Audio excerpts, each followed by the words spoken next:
Tory MP John Redwood insisted the UK farming and agriculture industry would thrive after a new post-Brexit trade deal was agreed with Brussels.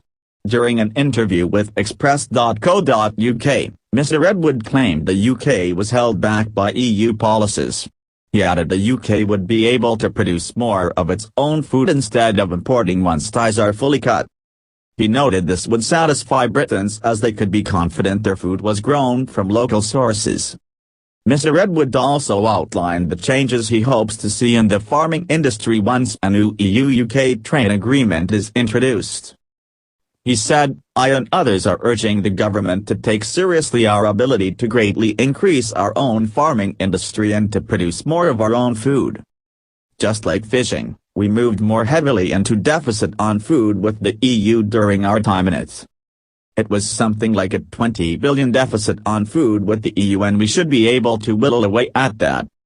Many people at home would like to feel they are buying food that hasn't had to go on a 500-700 mile journey, that it has come from a local source they know and they trust.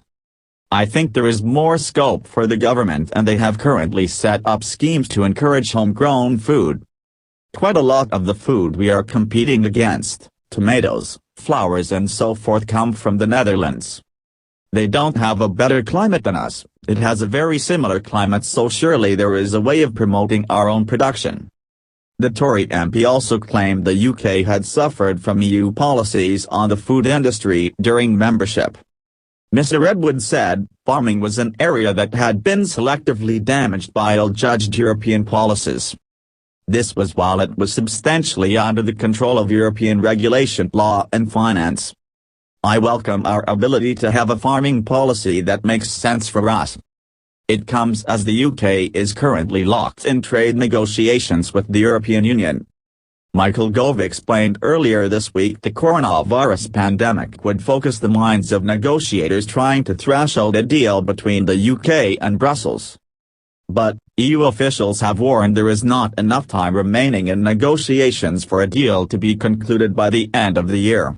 The UK has until June to request an extension to the transition period, which is set to come to an end on December 31st. The UK has repeatedly said the Brexit transition period will not be extended.